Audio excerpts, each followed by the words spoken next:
Hi friends, இன்றைக்கி நம்ம வீடியோவில் காரசாரமாக ஒரு சட்னி ரெசிபி இட்லி தோசைக்கெலாம் ரொம்ப பிரமாதமாக இருக்கும். பூண்டும் சின்ன வெங்காயமும் வச்சு நம்ம இந்த சட்னி செய்ய போகிறோம். அட்டகாசமாக இருக்கும். வாங்க இப்போ எப்படி செய்யறதுன்ட்டு பார்க்கலாம். ஃபஸ்ட்டு ஒரு வானிலையில் 3 ஸ்பூன் கிட்ட எண்ணெய் சேர்த்துக்கிறாங்க.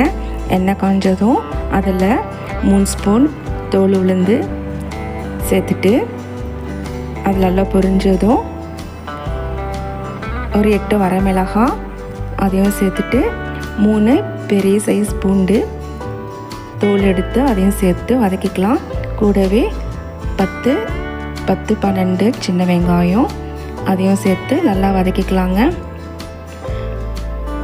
ஹெல்த்தியான சட்னி இது. இட்லி தோசைக்கு ரொம்ப அருமையாக இருக்கும். நம்ம தோல் உளுந்தெல்லாம் சேர்த்து நம்ம செஞ்சது ரொம்ப ஹெல்த்தி உடம்புக்கு. கண்டிப்பாக ட்ரை பண்ணுங்கள். இந்த சட்னி 2 பேர்கிட்ட தாராளமாக சாப்பிட்லாம். 2 பேர்லேருந்து 3 பேர் வரைக்கும் சாப்பிட்லாம். இதே அளவுகளோடு நீங்களும் செய்யுங்க. கொஞ்சம் புளி சேர்த்து வதக்கிக்கலாம். இப்போ பாருங்கள், நல்லா வதங்கியாச்சு. இப்போ சட்னியை அரைச்சிக்கலாங்க.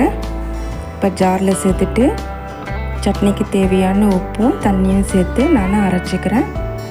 அவ்வளோதான் ஃப்ரெண்ட்ஸ். இப்போ சட்னி சூப்பராக ரெடி ஆகிடுது. இதே மாதிரி நீங்கள் ட்ரை பண்ணிவிட்டு உங்களுக்கு எப்படி வந்திருக்குன்ட்டு நம்ம கமெண்ட்ஸை சொல்லுங்கள். இந்த வீடியோ பிடிச்சிருந்தா ஒரு லைக் பண்ணிட்டு நம்ம துளசிமணி கிச்சனை சப்ஸ்கிரைப் பண்ணி வச்சுக்கோங்க. தேங்க்யூ.